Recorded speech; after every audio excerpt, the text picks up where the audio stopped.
नमस्कार, news India देख रहे हैं आप। आपके साथ मैं हूं मीनाक्षी रजत। एक की बड़ी खबर आपको बताते हैं। रूस और यूक्रेन युद्ध से जुड़े इस वक्त की बड़ी खबर, जहां यूक्रेन में रूसी सेना का ताबड़तोड़ हमला देखने को मिल रहा है। रूस ने यूक्रेन के 12 शहरों को तबाह किया है। रूस ने कीव पर बड़ा हमला किया है। 2 घंटे के अंदर रूस ने 72 मिसाइलें दागी है। मिसाइल और ड्रोन से किए गए हमले राष्ट्रपति जेलेंस्की के बंकर में जाने की खबर है।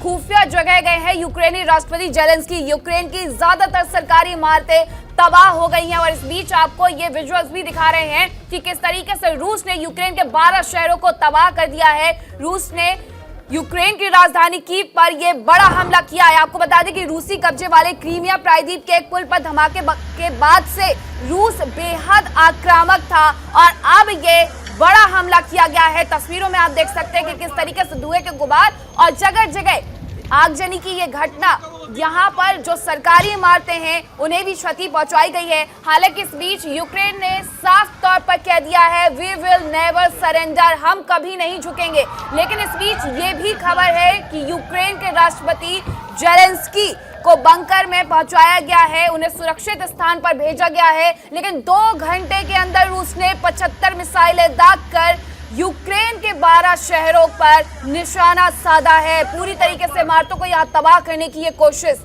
आपको बता दें कि इसके पहले यूक्रेन की तरफ से हमला किया गया था क्रीमिया प्रायद्वीप के एक पुल पर। धमाके के बाद से लगातार रूस बौखलाया हुआ था और इस बीच रूस ने ये बड़ी कार्रवाई करते हुए 12 शहरों को तबाह किया है। मात्र 2 घंटे के भीतर 75 मिसाइलें दागी गई हैं और इस तरीके से कीव को और 12 अन्य शहरों को यहां पर नष्ट करने की रूस की एक कोशिश आप तस्वीरों में देख सकते हैं कि किस तरीके से यहां पर इमारतों को तबाह कर दिया गया है।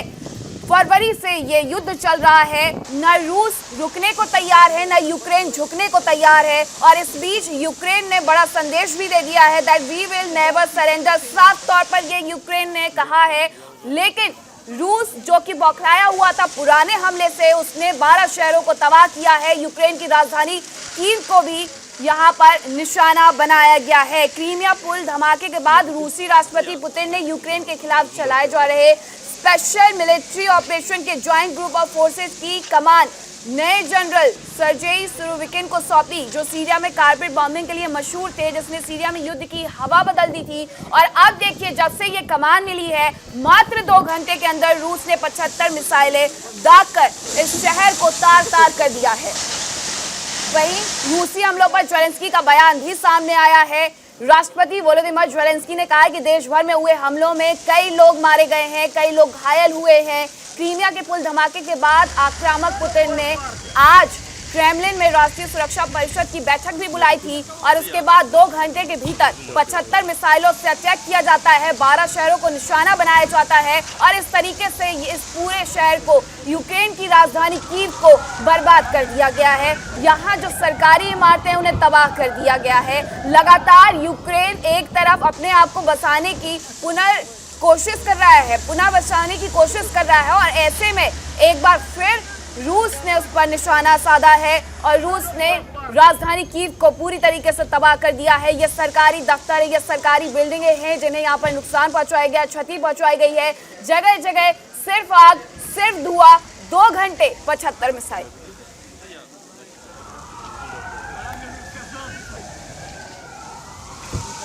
और हमारे साथ अशोक जी जुड़ गए हैं। अशोक जी, बहुत स्वागत है आपका, डिफेंस एक्सपर्ट हैं आप। अशोक जी, जिस तरीके से ये रूस की प्रतिक्रिया आई है क्रेमलिन में जो पुल पर हमला हुआ था उसको लेकर के, मात्र 2 घंटे में 75 मिसाइलें और उसके बाद यूक्रेन का ये बयान कि हम कभी सरेंडर नहीं करेंगे, किस तरीके से देखते हैं? देखिए, इसमें 2 चीजें हैं। एक तो ये बिल्कुल एक्सपेक्टेड था, जब ये कर्श ब्रिज जो क्राइमिया को जोड़ता है रूस से, जब इसके ऊपर हमला हुआ था तो ये बिल्कुल ही निश्चित था जो रूस कुछ ना कुछ बदला लेने के भाव से बहुत ही बड़ा हमला करेगा यूक्रेन के ऊपर। क्योंकि पहले भी उन्होंने बहुत बारी ये वाली चेतावनी दी है, बहुत बारी ये थ्रेट्स दिए हैं जो आप क्राइमिया को मत छेड़िएगा, इसको आप करेंगे तो इसका बहुत बुरा आपको नतीजा भुगतना पड़ेगा। तो ये तो एक्सपेक्टेड था जो वो कुछ करेंगे, परंतु इतना ज्यादा भारी हमला करना, जैसे आपने बताया भी बड़ी अच्छी तरह से, बड़ी खूबसूरती से, जो कीव के ऊपर इतनी मिसाइलें वहां पर दागी गई, लवीव के ऊपर, और सारे जो करीब 10-12 शहर हैं, जितना जून के बाद ऐसा पहली बार हमला किया गया है। तो मैं आपसे सहमत हूं, जो ये रूस के राष्ट्रपति पुतिन के बौखलाहट को दर्शाता है, उनकी डेस्परेशन को दर्शाता है, क्योंकि उनको ऑन दी ग्राउंड भी नुकसान झेलने को मिला है। चाहे वो खरसोन के रीजन में हो, चाहे वो लिमान के रीजन में हो, ऊपर खार्किव के रीजन में हो, नॉर्थ साउथ में, और यहाँ पर ये जो कर्श ब्रिज था, इसकी तो इतनी ज्यादा सिक्योरिटी की गई थी, और ये बिल्कुल राष्ट्रपति पुतिन का, जिसे कहा जाए, पर्सनल पेट प्रोजेक्ट था। $3 बिलियन से ऊपर लगाकर इसको बनाया गया था। तो इसके ऊपर हमला करना, इतनी सिक्योरिटी के बाद हमला करना, तो ये तो एक यूक्रेन के लिए बहुत बड़ी कामयाबी मैं कहूंगा जो हुई है, और रूस के कॉन्फिडेंस में, अपने ऊपर विश्वास पर बहुत ही भारी धक्का लगा है। जो यहाँ पर अब रूस के भी कुछ लोग हैं जो कि यूक्रेन के साथ मिलकर ये जो क्रिटिकल इंफ्रास्ट्रक्चर है, इस पर हमला कर रहे हैं। जी, लेकिन ये पहले जब युद्ध शुरू हुआ था, रूस यूक्रेन युद्ध शुरू हुआ था, लगातार ये देखने को मिल रहा था कि दूसरी तरफ रूस में भी लोग सड़कों पर उतर आए थे, साफ तौर पर यहाँ रूस का ही विरोध कर रहे थे, अपनी ही सरकार का विरोध कर रहे थे कि आखिरकार आप एक सुंदर शहर को क्यों बिगाड़ने पर तुले हुए हैं, एक सुंदर देश को क्यों बिगाड़ने पर तुले हुए हैं। लेकिन ये बड़ी बात है कि ये युद्ध इतने लंबे वक्त तक चल जाता है। यूक्रेन जो कोई सब कुछ सोच ये रहे थे कि बस कुछ ही घंटों में ये रूस के सामने झुक जाएगा, लेकिन ऐसा हुआ नहीं। आज भी रक्षा मंत्रालय की तरफ से यूक्रेन के ये ट्वीट किया गया है, 75 मिसाइलों से अटैक किया जाता है, लेकिन हमने 41 मिसाइलों को मार गिराया है। यूक्रेन जैसे देश के लिए क्या ये बड़ी उपलब्धि नहीं है? बहुत बड़ी उपलब्धि है, आप बिल्कुल ठीक कह रहे हैं, और पूरी तरह से आपसे सहमत हूं, क्योंकि देखिए, जब ये युद्ध शुरू हुआ था 24 फरवरी को, जब ये अटैक किया गया था, तो तब एक के बाद एक, उस समय प्रधानमंत्री थे यूनाइटेड किंगडम ब्रिटेन की बोरिस जॉनसन, और उन्होंने कहा था जो आप हमारे यहाँ पर एसाइलम ले सकते हैं, उन्होंने राष्ट्रपति वोलोदिमीर ज़ेलेंस्की को कहा था, क्योंकि उन्होंने नहीं सोचा था जो ये ज्यादा देर टिक पाएंगे, 2-4 दिन, 8 दिन ज्यादा से ज्यादा टिक पाएंगे, और रूस की जो इतनी बड़ी सेना है उसके सामने उनका टिकना बिल्कुल ही नामुमकिन माना जा रहा था। और यही राष्ट्रपति जो बाइडेन ने भी उनको एसाइलम का कहा था, जो आप आइए हमारे यहाँ पर हम आपको एसाइलम दे, परंतु तब राष्ट्रपति ज़ेलेंस्की ने कहा था जो मुझे एसाइलम की जरूरत नहीं है, मैं आपके यहाँ आने के लिए तैयार नहीं हूँ, मुझे आप जंग का सामान दीजिए, मुझे आप एमिनेशन दीजिए, इक्विपमेंट दीजिए। और वही हम देख रहे हैं, जो इनके जो लीडरशिप राष्ट्रपति ज़ेलेंस्की ने दिखाई है, और जो हौसला हिम्मत वहाँ के यूक्रेन के जो लोगों ने दिखाया है और वहाँ की सेना ने दिखाया है, वो बिल्कुल ही काबिल तारीफ है। अशोक जी, एक ऐसा देश जो लगातार ये कोशिश कर रहा है कि वो अपने आप को फिर से स्थापित कर सके, फिर से अपने आप को बसा सके, लेकिन कहीं ना कहीं रूस के जो राष्ट्रपति हैं, उनकी बौखलाहट लगातार देखने को मिलती है। इसके पहले भी उनकी बौखलाहट में ही उन्होंने इसी तरीके से कई हमले किए थे। जब यूरोप की ज्यादातर कंट्रीज ने ये कह दिया था कि वो यूक्रेन के साथ खड़े हुए हैं, आर्थिक मोर्चे पर भी हम यहाँ पर घेरने की कोशिश करेंगे, तब भी इसी तरीके की बौखलाहट, अब भी ये बौखलाहट। और ऐसे में डिफेंस ऑफ यूक्रेन ने ट्वीट कर साफ तौर पर कह दिया, we will never surrender, we will fight. जी, आप बिल्कुल ठीक कह रहे हैं। देखिए, अभी तक तो रूस का जो मीडिया है और रूस की जो आर्मी है और जनरल है, वो यही बताते रहे हैं अपनी जनता को जो कुछ हो रहा है सब ठीक चल रहा है, सब हमारी प्लान के मुताबिक चल रहा है, जो हम चाहते हैं वैसा हम वो कर रहे हैं। परंतु अब उन्होंने जो देखा है, जो किस प्रकार से, जैसे राष्ट्रपति ज़ेलेंस्की ने कहा है, करीब पिछले हफ्ता 10 दिन में उन्होंने 2500 किलोमीटर जो टेरिटरी है, वो उसमें से रूस के जो सैनिक हैं उनको बाहर खदेड़ कर भगा दिया है। और उसके बाद जब यहाँ पर उनको इतनी ज्यादा हार का सामना करना पड़ रहा है अशोक जी सर, आप लगातार हमें ये बता रहे कि आखिरकार किस तरीके से यहाँ पर रूस की बौखलाहट देखने को मिल रही है। हमारे साथ हमारे एक और गेस्ट जुड़ गए हैं, जीडी बख्शी साहब जुड़ गए हैं। बहुत स्वागत है जीडी बख्शी साहब आपका भी। यूक्रेन ने जिस तरीके से इन हमलों को झेला है, और ऐसे में रूस ने एक बार फिर से मिसाइल अटैक, 75 मिसाइल अटैक, किस तरीके से अब यूक्रेन इन सारे हमलों से बाहर निकल पाएगा, क्योंकि कोशिश यूक्रेन की ये कि वो फिर से खुद को स्थापित कर सके।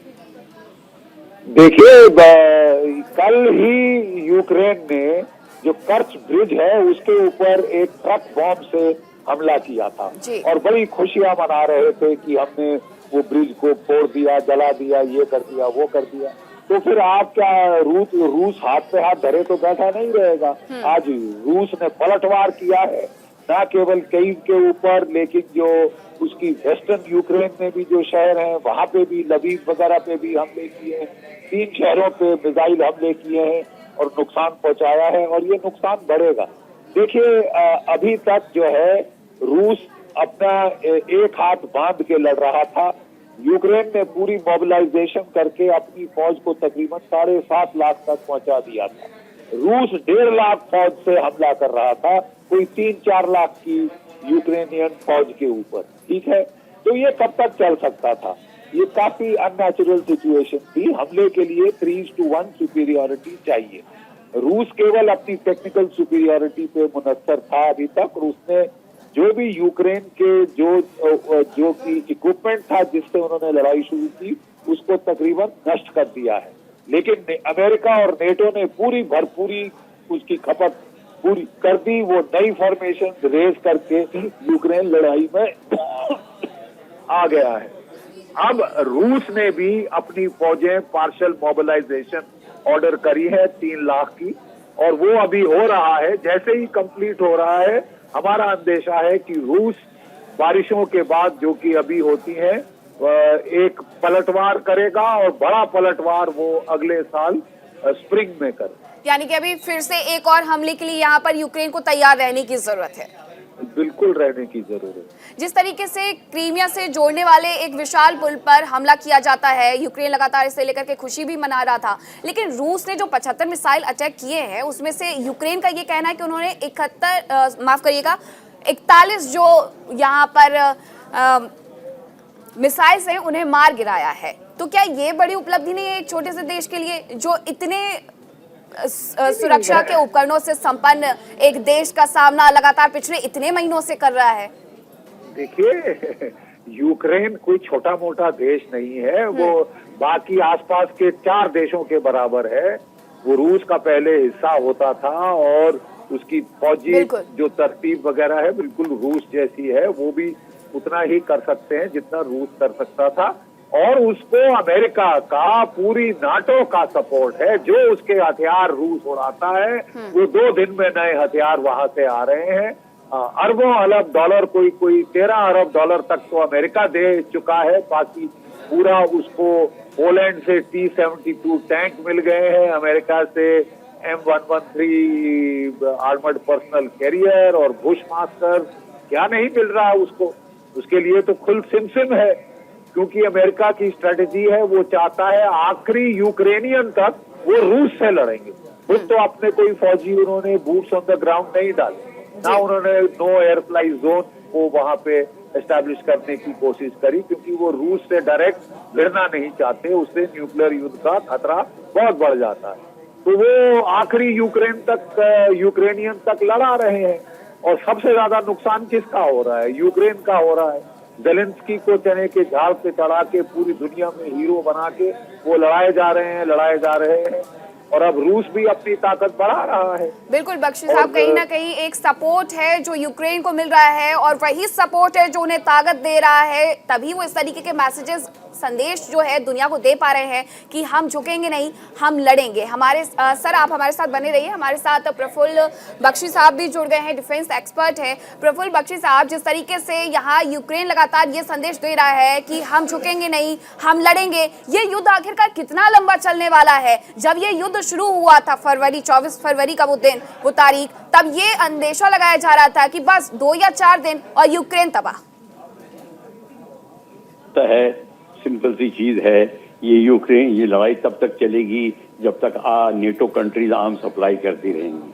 आर्म सप्लाई करने से जितनी डिफेंस इंडस्ट्रीज है नेटो की और यूरोपियन यूनियन की और अमेरिका की डिफेंस इंडस्ट्री, सबका बड़ा फायदा हो रहा है। कोई लड़ने नहीं आ रहा, पर उनकी और दूसरा है कि यस वो अब सिविल वॉर की सिचुएशन क्रिएट करेंगे। लड़ाई के बाद सिविल वॉर होगी और वैसे भी जितनी रशिया की हानि हो रही है तो बाकी कंट्रीज जितनी है नेटो कंट्रीज इत्यादि उनका सबका फायदा हो रहा है। तो ये बेसिकली लड़ा रहे हैं। और दूसरी बात, अगर ये लड़ाई शुरू भी ना होती तो अब जेलेंस्की की पॉलिटिकल पोजीशन ऐसी थी कि वो डावाडोल थी, तो उसका तो उसके लिए लड़ाई तो ने काफी बचा दिया। वो हीरो बनने की कोशिश कर रहा है, अपनी इमेज दिखा रहा है। उसके साथ फायदा उसको ये है कि वेस्टर्न मीडिया सब उसको खूब उछाल रहा है, तो वो अपनी छवि बना रहा है। वो अपनी वो जो राउंड नेक टी शर्ट पहन के घूम के सबको दिखा रहा है कि मैं कितना सिंपल सोल्जर हूँ, फ्रंट लाइन में सबके साथ लड़ रहा हूँ, इत्यादि इत्यादि। ये सारा का सारा ये है। मैं मानता हूँ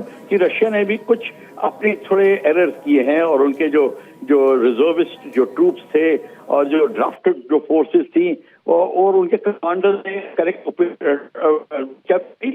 उनके भी रिवर्सल्स हुए हैं, पर उससे तो कोई फर्क नहीं पड़ता। इंडिया पाकिस्तान, इंडिया चाइना की लड़ाई में रिवर्सल्स दोनों साइड से होते हैं, तो रिवर्सल्स की बात नहीं है। पर अब जो अगर रशिया ने अपनी पूरी फायर पार लगा दी, अगर रशिया चाहता तो अपनी पूरी फायर पार लगाएगा, जो उसकी जो हैवी आर्टिलरी है वो पूरी सिटी को ध्वस्त कर सकती है। पर क्वेश्चन ये है, रशियंस को ऑर्डर है टारगेट के ऊपर अटैक करना। अगर यूक्रेन सिविल एरिया के अंदर अपने मिलिट्री को लोकेट कर रहा है तब मिलिट्री का हनन हो रहा है। अब आप पूछेंगे लड़ाई सिविल टाउन में क्यों हो रही है? अरे क्योंकि टाउन में मिलिट्री डिफेंसेस हैं। अगर मिलिट्री डिफेंसेस को टाउन में मत रखिए तो वहां कोई अटैक नहीं करेगा। किसी को फायदा नहीं होता कि आगे 4-5 बच्चों को और स्कूल के चिल्ड्रनों को मार के कोई फर्क नहीं पड़ता, कोई पब्लिक ओपिनियन नहीं बनती, ना कोई मोरल लो इधर को होता है ना उधर का रेज होता है। ये सारी की सारी जो है ये एक ड्रामेटिक पिक्चर टेलीविजन में दिखाने के तरीके हैं मीडिया के। ये सारी की सारी बात सारी एक यही है।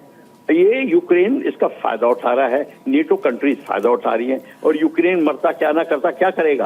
और वैसे ही सर, जिस तरीके से आपने इस पूरे मामले को समझाया है, मैं वापस लौटती हूँ आपके पास और ये भी समझना चाहूंगी कि आखिरकार इस बीच किस तरीके से रूस के राष्ट्रपति को तानाशाह दिखाया जा रहा है, तानाशाह बताया जा रहा है, कितना उनकी छवि को ये नुकसान पहुंचाएगा। लेकिन इस बीच एक बड़ी खबर आपको बताते हैं, क्रीमिया में विस्फोट से बौखलाया है रूस। रूसी राष्ट्रपति पुतिन की इमरजेंसी मीटिंग सुरक्षा परिषद के साथ आज एक बैठक करेंगे। पुतिन परमाणु हमले का ले सकते हैं फैसला, टैक्टिकल परमाणु बम के इस्तेमाल पर फैसला ले सकते हैं। इस वक्त की ये बड़ी खबर, जहां सुरक्षा परिषद के साथ बैठक करेंगे राष्ट्रपति व्लादिमीर पुतिन और परमाणु हमले का फैसला ले सकते हैं। इस बीच ये बड़ी खबर है कि परमाणु हमले का फैसला लिया जा सकता है राष्ट्रपति पुतिन के द्वारा। आपको बता दें कि आज ही क्रीमिया पर ये 75 मिसाइल से अटैक और अब ये सुरक्षा परिषद की बैठक, और इस बैठक के बीच में ये बड़ा फैसला राष्ट्रपति पुतिन के द्वारा लिया जा सकता है। हमारे साथ जीडी बख्शी साहब लगातार जुड़े हुए हैं। जीडी बख्शी साहब, देखिए बड़ी खबर ये आ रही है कि परमाणु हमले को लेकर के भी यहाँ फैसला राष्ट्रपति व्लादिमीर पुतिन के द्वारा लिया जा सकता है। इसका अंदेशा बहुत पहले से भी जताया जा रहा था, जब से ये युद्ध शुरू हुआ था। क्या ये हो सकता है? हेलो जी सर, आप तक आवाज पहुंच रही है मेरी? हाँ जी हाँ जी हाँ जी। आपका सवाल जरा दोहरा दीजिए। हेलो सर, हम आपसे ये जानना चाहते हैं कि परमाणु हमले का क्या फैसला लिया जा सकता है राष्ट्रपति व्लादिमीर पुतिन के द्वारा? देखिए, बहुत अटकलें लग रही हैं कि परमाणु हथियारों का इस्तेमाल होगा और राष्ट्रपति पुतिन ने भी कह दिया था कि ये जो 4 प्रांत है, ये दोनेत्स्क, लुहांस्क, जापोरिजिया और खेर्सन के, ये अब रूस का हिस्सा है, हमारी सरजमी है और इसको बचाने के लिए हम कोई भी हथियार इस्तेमाल कर सकते हैं। इन्होंने साफ संकेत दिया था कि वो न्यूक्लियर बॉम्ब भी इस्तेमाल कर सकते हैं, टैक्टिकल न्यूक्लियर वेपन्स का इस्तेमाल हो सकता है। लेकिन मेरी अपनी जो समझ के मुताबिक पहले वो जो है कन्वेंशनल ट्राई करेंगे, जैसे कि आज उन्होंने रिटेलिएट किया है कन्वेंशनल मिसाइल से और 3-4 शहरों पे यूक्रेन के भारी हमला किया है और ये जवाब है केर्च ब्रिज के ऊपर हमले का। उन्होंने कई पे स्ट्राइक की है, लवीव पे स्ट्राइक की है, 2 और शहरों में स्ट्राइक की है और अभी दिन खत्म नहीं हुआ, अभी और स्ट्राइक होने का भी अंदेशा है। ये कन्वेंशनल मिसाइल से स्ट्राइक है उसके बाद उनकी कोई 3 लाख की जो फौज है जी। वो रिजर्विस्ट उन्होंने कॉल अप किए हैं, वो अभी ट्रेन अप कर रहे हैं जी। और जैसे ही वो अवेलेबल हो जाते हैं, अंदेशा ये है कि जो अक्टूबर रेंज के बाद जब ग्राउंड थोड़ा पक्का होता है यूक्रेन में, वो भारी पलटवार करेंगे ये 3 लाख नई फौज के साथ। बिल्कुल सर, आपने इस बात का जिक्र न्यूक्लियर बम तक का दर्जा आएगा। जी सर, आपने क्योंकि इस बात का जिक्र होगा। पहले भी किया। जी सर, आपने पहले भी इस बात का जिक्र किया, खुलकर समझाया कि आखिरकार किस तरीके से ये युद्ध अभी और आगे बढ़ सकता है। दीदी बख्शी साहब, बहुत शुक्रिया आपका हमारे साथ जुड़ने के लिए और हमें ये सब कुछ इतना अच्छे से समझाने के लिए। साथ ही अशोक सज्जनहार भी हमारे साथ जुड़े हुए थे, बहुत शुक्रिया सर आपका भी। प्रफुल्ल सर हमारे साथ लगातार जुड़े हुए हैं। प्रफुल्ल बख्शी साहब, जिस तरीके से ये हमला और हमले के बाद सुरक्षा परिषद की ये बैठक बुलाई जाती है रूस के राष्ट्रपति के द्वारा, और अब खबर ये निकल करके सामने आ रही है कि परमाणु अटैक को लेकर के भी यहाँ पर चर्चा हो सकती है, लेकिन आमतौर पर ये देखने को मिलता है कि जब भी इस तरीके के अटैक किसी देश के द्वारा किए जाते हैं तो वो सुरक्षा परिषद की बैठक बुलाता है। क्या सुरक्षा परिषद की बैठक में अब आगे ये भी डिसाइड हो सकता है कि ये इसी तरीके के अटैक अगले दिन भी होने हैं या आज भी होने हैं, या फिर परमाणु अटैक तक ये बात चली जाएगी? एक परमाणु अटैक जो सेट होता है ताकि ये डेटरेंट की तरह इस्तेमाल हो, दूसरी साइड डरी रहे। मेरे ख्याल से परमाणु अटैक तो रशिया लास्ट रिजॉर्ट की तरह इस्तेमाल करेगा जब उसके ऊपर कुछ बना आएगी। अभी ऐसी कोई स्थिति नहीं है। और ये मैं जैसे आपको बता रहा था कि पूरे conventional weapon, modern conventional weapon Ukraine को सप्लाई हो रहे हैं, बड़ी तादाद में हो रहे हैं, बड़े लोग पैसा बना रहे हैं। और इसी तरीके से रशिया अपने अब मेजर कन्वेंशनल वेपन्स और हैवी कन्वेंशनल वेपन्स जिसको कहते हैं मोर मॉडर्नाइज, उसका इस्तेमाल होगा और अपनी वो थोड़ी टैक्टिक्स बदलेगा। और जिसकी बात जो कि मैंने आपको पहले भी बताया अभी, और जैसे कि टैक्टिकल न्यूक्लियर वेपन्स की बात होती है, टैक्टिकल न्यूक्लियर वेपन लो यील्ड वेपन्स होते हैं, लो यील्ड रेडिएशन जिसकी निकलती है। पर एक बात बता दूं, अगर आपने लो यील्ड मोटर्स और लो यील्ड रॉकेट्स चलाए, वो अपने आप ही फिर जिसको कहते हैं ना एंड रेज द एंटी हो जाता है और बात फिर रोहाई नहीं रुकती, फिर भारी वेपन्स पे आती है और फिर न्यूक्लियर वॉर स्टार्ट होती है। दोनों साइड इस बात को जानती हैं। रशिया इसको धमकी की तरह इस्तेमाल कर रहा है। मेरे हिसाब से रशिया की नौबत ही नहीं आएगी कि उसको न्यूक्लियर वेपन का इस्तेमाल करना पड़े जी। और ना ही वो कोई कंट्री चाहेगा, कोई कंट्री नहीं कर सकता, सिर्फ अमेरिका ने ये गलती करी थी। दूरगामी परिणाम होते हैं और ऐसे में इनसे सुलझना भी आसान नहीं होता है। प्रफुल्ल बख्शी साहब, बहुत शुक्रिया आपका, हमारे साथ आप जुड़े, आपने हमें तमाम तरीके से इस मुद्दे को खुलकर समझाया, हमारे दर्शकों को समझाया। बहुत शुक्रिया सर आपका।